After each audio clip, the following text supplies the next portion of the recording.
jumpstart things with Cortland Sutton, with Devon Vele. I don't know who's going to run the ball. We have yet to know what the status is of Jaleel McLaughlin, but I believe real quick, if he plays, is there any limitations to snap counts? for sure. Yeah, and there's already limitations anyway. No, true. Because his game is limited. We can all get excited about Jaleel McLaughlin. He shows up at 5, but he's still a small back that can't break tackles or breaks tackles very rarely, if I to be very accurate with my statement. Like, yeah, he's already limited anyway, and you're not giving Audric Estime the chance that you need to give him. Every week we ask the same question. Is this the week that Audric Estime? Yeah, I don't know. I'm not going to say yes until I see it happen. I've said yes too many times. This is the week. And then he's got 2 carries. Yeah. He was not going to play very much, if at all, had Jaleel McLaughlin not gotten hurt in this last time out. So on the road in what's going to have the atmosphere of a home game, not an away game. And this is why you can be more creative. You can go downfield. You can try to draw the Chargers off sides, right? Because you're going to be quiet when you're out there. Their fans aren't going to be as loud as yours. The Broncos are going to take over that building. So this is another home game. It's kind of nice based on the 17-game schedule now because you get 8 home games or 9 home games, and it rotates every year.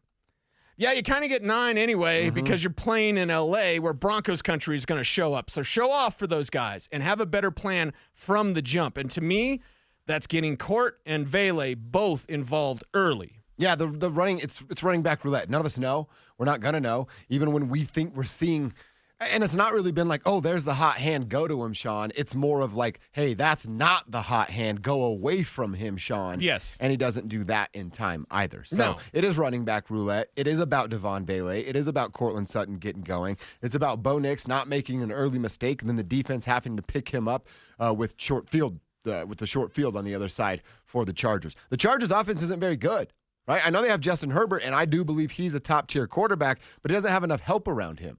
Don't give them opportunities that you gave to the Colts last week with 3 interceptions. Right. Now, the Colts paid it back, obviously, with their own side of turnovers, but you cannot gift that to Justin Herbert because he's 10 times the quarterback that Anthony Richardson is. Well, I think basically this conversation can come down to what can you rely on? What can you rely on? If you are the Broncos, you can't rely on Justin Herbert treating you like Anthony Richardson and giving you all the footballs back.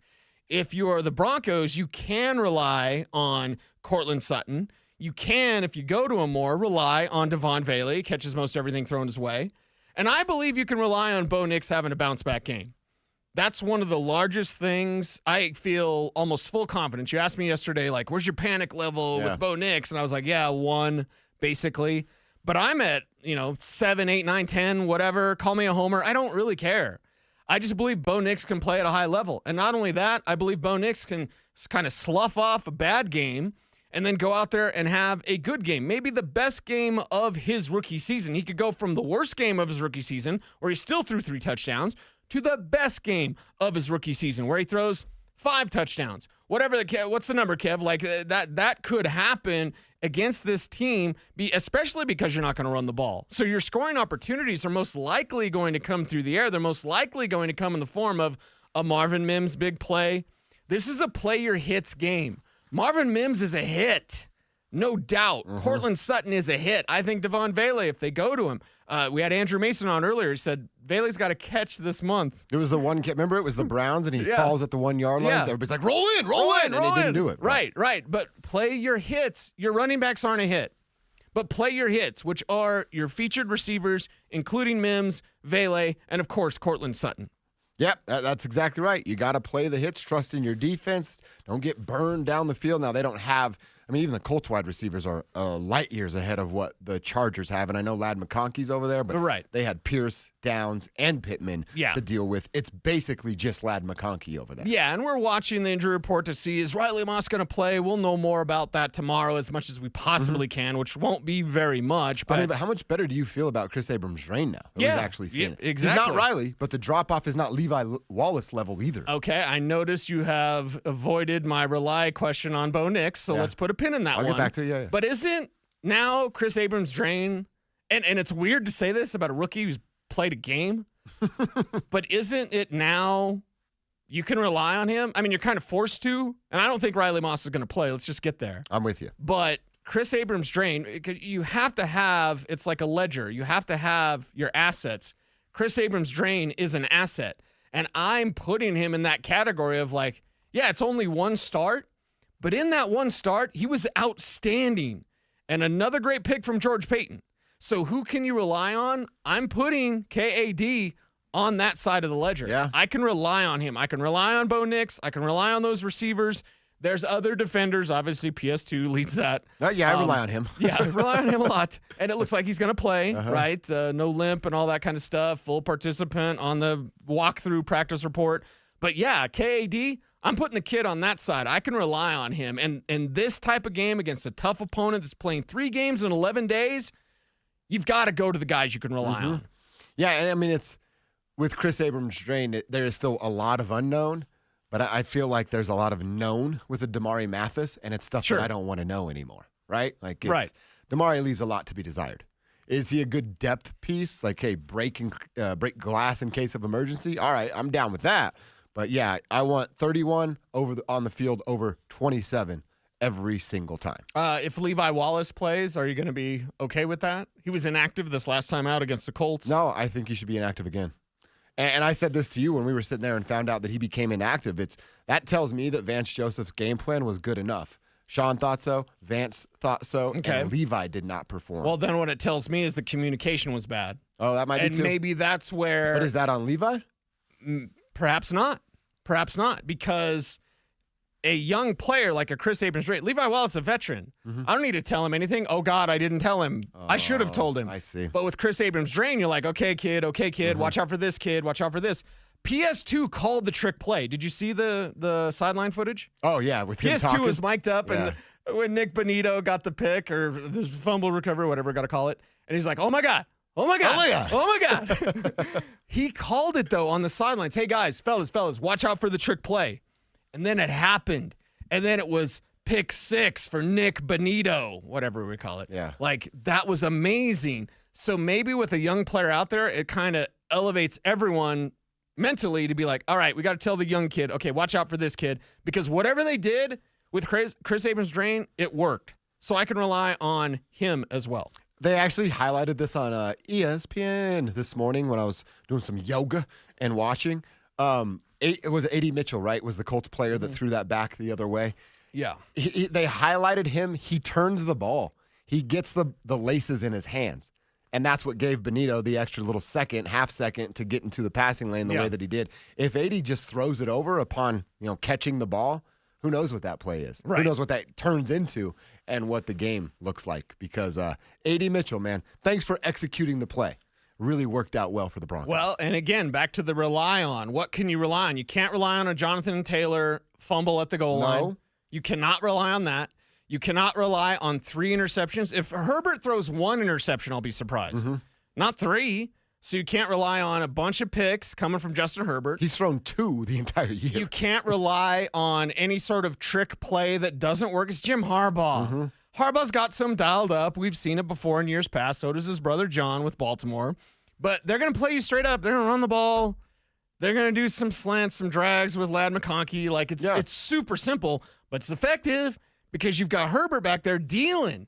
And you're not going to get to him as much as possible. He's not going to run to you the way Anthony Richardson ended up running to you in that Broncos-Colts game. So what can you rely on? You cannot rely on the Chargers flubbing up the way that the Colts did. So you've got to play much better football defensively against a team that's more simple and, less playmakers, but still very dangerous because of their intent, their will, and Herbert's special, man. Yep. To steal a line from Stoke. That dude is special.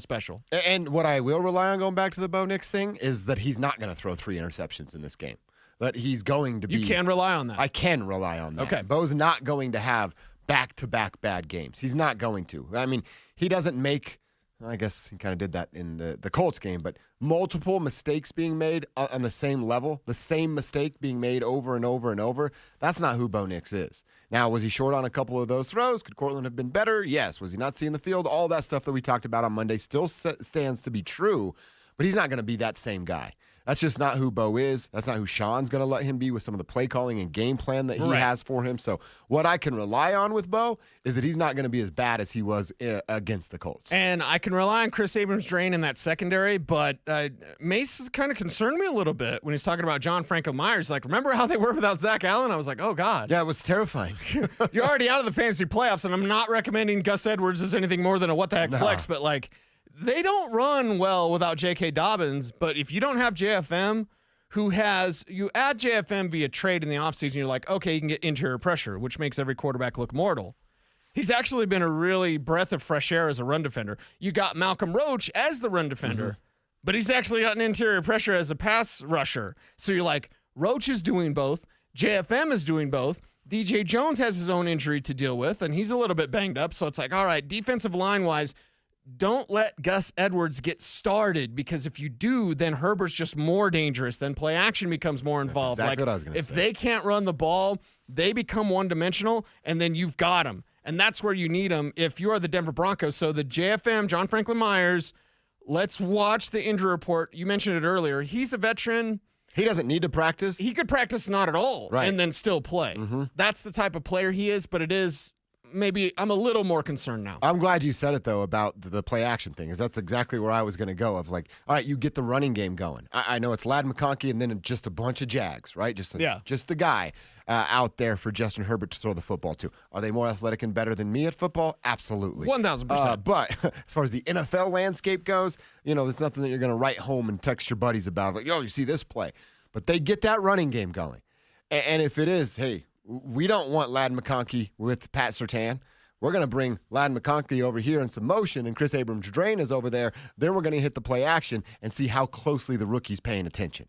And then maybe you get Ladd over the top or another player over the top. Right. That's when it becomes really dangerous. So it's like we said, it feels weird to say this out loud. But the best approach here is to shut down the run and have Justin Herbert throw the football. And he's Justin Herbert, so it sounds weird to say that, but they just don't have the horses on the outside the way that the Broncos do. Yeah, and maybe Herbert as a runner is going to be something you have to deal with as well, because he can take off and scoot. He's not a running quarterback, but if you've got everyone shut down on the back end, shut him down. It's fine. Guess what? He can still beat you with his legs. So it's I'm not saying you have to spy him, but it's very, very interesting. And also, he doesn't throw picks. I want something for Christmas besides Conan's father's sword. Do you know what it is? What? I want Bo Nix to not throw any more picks this year in the regular season. At all. Right? None. And because he's gone stretches where he just doesn't do that. The last couple of games, he's thrown more picks. I want Bo to go back to being, I just don't throw picks. Mainly because when the season started, I said, he's going to have about 3,500 yards, 25 touchdowns, and 10 picks. He's got 11. Stop. Bo, stop. We don't need any more. Bo, stop. And controlling that football, staying on time and on rhythm as a passer is something that I rely on with Bo Nix, not only just for this game, and then you get a little bit of a bye, although less of a bye, the mini bye, because Cincinnati's now a Saturday game. So, if you could, Bo, just for me, buddy. Just for me. I'm the guy that made you mad at the Senior Bowl, but you still like me. You like me. So, no picks. And I hope YouTube likes us. Hi, YouTube. You guys like us, YouTube? Make sure to comment, share, subscribe, hit the notification bell so that you never miss a vid, and come comment down on our videos with us because I rely on YouTube for part of my happiness. Oh, I like that. Kevin, share the information you just shared with me. Bo Nix is one passing touchdown away from tying Peyton Manning in touchdown passes as a rookie with 26. Okay.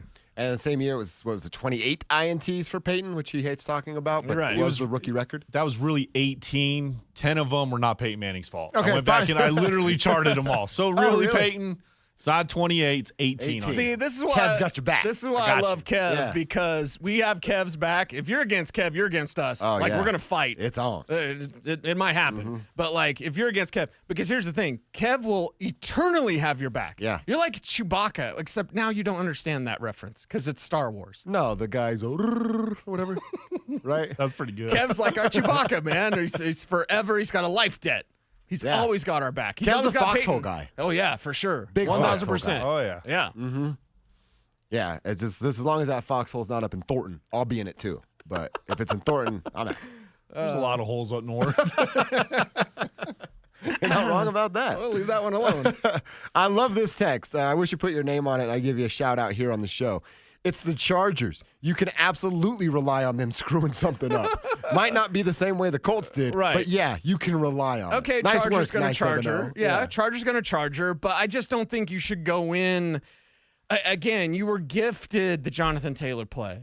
And I don't want it. We didn't really get into it, which I'm glad about. We kind of see things the same way, like from a radio standpoint. I don't want to do like list radio, and I don't want to be like, they totally would have lost if Jonathan Taylor would have been. I'm like, oh, God.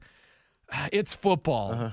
The ball bounces differently. But we didn't really bring it up in our conversations about the Colts game of like, would they have lost with the Jonathan Taylor? Because everyone's saying yes. Yeah, but he did, so. Yeah, and I'm not going to say that, yes, they would lose because I know football, and football's just going to it's going to take weird twists and turns. So, yes, Chargers are going to charge her. I'm glad our texters are on top of that. But I just don't think you should go in, and the Broncos won't. I'm not saying that they're thinking this way. But you don't want to go in and be like, yeah, we're going to get the ball. We're going to get a pick here. Like, yeah, what if you don't? Herbert doesn't throw picks. Somebody might fumble. Maybe it's Gus Edwards or maybe it's a young kid, Kamani Vidal or something, bobbles a pass, and Jonah Ellis picks it off, takes it to the house. You just can't rely on that. Play him straight up, and you win this game. That might be another problem if you're looking at it from the Chargers' perspective of, hey, how can we get 55, Cody Barton, or 40, Justin Sherrod, in a moment with one of our, or in a route with one of our running backs? And you mentioned Vidal, who you nailed it the last time in Week 6. Like, that's something that they can use on the offensive game plan. Like, we have to get a running back linebacker combination for us to succeed and actually move the ball down the field. Yep. And if you're Bo, if you do make a mistake, just have a short memory. Yeah. You love that he's already done that, and I believe Sean Payton loves that as well, right? Yeah, let's hear Sean Payton talk about Bo's short memory. I think it's the same question you ask about a corner. There's gonna be ups and downs. You're pulling the trigger still, and then when you look at the tape, you study the feet, the progression, what you saw, how you arrived, that kind of thing. And occasionally, look, I think the first interception we threw against these guys was, a low ball that got deflected. You bounce back, and at that point, you've got to have a short memory. So, yeah, you definitely want him to have a short minute. Is he talking about, was that Bo kind of throwing it down at an angle? It gets popped up right in the middle of the field. All right, so I do remember the interception he's talking about. The short memory thing, remember, I didn't like how Bo said that's kind of sticking in my head, and then we talked about his body language showing some of that frustration, which I get. It's hard not to. That's human nature and instinct. I don't know. Short memory. Can we say with 100% certainty we know Bo has a short memory? I mean, he threw that pass to Court for the touchdown, right? Yeah, that's fair. I mean, he didn't start to see ghosts and go into a shell. He threw 3 touchdowns. So, yeah, I would say late. Short memory is a thing. I think Bo was maybe a little too honest there in that instance. It's like I'm with you on that. You didn't need to say that. Just, you say the standard, like, I got a short memory. And, I know if I make a bad play, I'm going to come back and make a good play. Because he did admit, like, I'm not telling the wide receivers anything because I'm playing like I played bad, yeah. Right. I'm playing like, I don't think Bo cusses a whole lot. Oh, he's got some Phillip Rivers in him? A little bit. I don't think he's the dag-nabbit guy out there. I saw Troy Rank put an article out for the Denver Post. Shout out Troy Rank. I love Troy. He does not cuss at all. Really? Yeah, Bo Nix is a non-cusser. How do we feel about that? Because I'm pro cusser. I mean, I've told this story. It's one of my buddies from high school, David Martin. Instead of saying the name of our Lord and Savior, he'd say Judas. Yeah. So everything was like Judas. And I knew a lady Dag-nabbit who always did the cheese and rice thing. The cheese and rice, right. Instead of JC. But my daughter did that, and I didn't know she was saying cheese and rice. So I was like, hey, stop. Yeah. Stop saying, our Lord's name in vain. And she's like, Dad, I'm saying cheese and rice. I'm like, oh, never mind. Yeah. You do that as a dad sometimes. You mishear things, or you try to I remember one time when my son was younger, and he's like, that brown kid, the brown kid. I stopped him and I said, hey, son, first off, I mean, we're part Mexican. Right. I said, secondly, no, I don't want you, Can't just say that. bringing up a guy's color. He goes, Dad, his last name's Brown. Oh, yeah. And I go, I'm an idiot. I'm a moron. My bad. You're right about total that idiot. one. Yes, that's right. So sometimes you get that. But yeah, and then now, could I hang out with not cuss guy? Yeah, for sure. You want that guy in your foxhole? Yeah. Okay. I want Bo Nix in my foxhole. I guess Bo, yeah. Yeah. I guess kind of Phillip Rivers, too, because he's down to battle. Yes. Well, and I've talked to pass rushers over the years, and I've asked him, who's your favorite guy to sack? Because you just, kind of heat that guy. talking to Vaughn, talking to whoever, Yeah. all these pass rushers I talk to, who's your favorite guy to sack? The number one answer was Phillip Rivers. Really? Yeah. You get Because him he's on out the there, ground, yeah. he's out there running his mouth, man. Son of a biscuit-eating bulldog. You got me, Vaughn. You son of a biscuit. You're not going to get me again. Like, how many ridiculous things can we come up with? But Like, do we think Bo just doesn't cuss now? I mean, everybody has cussed, right? Sure, like, right. I used to ride around on my chromed-out Diamondback Viper in the friendly village of the Rockies, the trailer park that we lived in, just it was so I called could. Friendly Village of the Rockies? Yeah, wasn't really friendly. I was gonna Certainly ask. wasn't a village. But I used to just ride my bike around there to cuss. You know what I mean? Like, can't cuss around mom and dad. Yeah. So I'm going to take a lap around the It's friendly always village of the funny Rockies. when you see the kids, out and about at the grocery store or the gas station that's got the friends group and Yeah. they're like the tweens and they're like cussing. And you're like, that's funny. I hope you grow out of it. They're just cussing to say cuss words. Yeah, I feel bad at times when I cuss too much because I think, I probably shouldn't do that. But yeah, I could. Bo's my foxhole guy. Mm-hmm. Okay, Gotta have that he's guy. still in. Gotta have it. Yeah. It's always hard, too. You have kids and they're grown now, but Yeah. like when my nephew, who's 4, like he'll drop a monster truck and he'll be like, oh, S. You know what I mean? Whoa. And then I'm like, how do you not crack up laughing at What that? year did you start cussing in front of your parents? Because my kids almost timed up exactly with me. It was about 15. At 15, you start dropping in like a damn or something. Yeah. Or an ass or something. I don't think it was. And then if you're cool with it, if you don't say anything, you're like, hey, don't say that in front of your mother or whatever. Like, Yeah. no, it took me till about 15, before I cussed in front of my parents. Yeah. I think probably like 18 or 19 for me. Really? Yeah. You're a much better person than I. I mean, my dad's a military guy. Like, it might have been a backhand across the face. You know what I mean? I'll just avoid that at all costs. Yeah, for sure. But nothing's worse than when dad is quiet. Yeah. Dad's yelling at me, I know I did something wrong. Dad's quiet, oh my God. Yeah. And you're in trouble. You're in real trouble because he's just waiting for everybody to leave. And then you're going to get it. Yes. All right, Broncos country. We'll get back to that conversation about what we can rely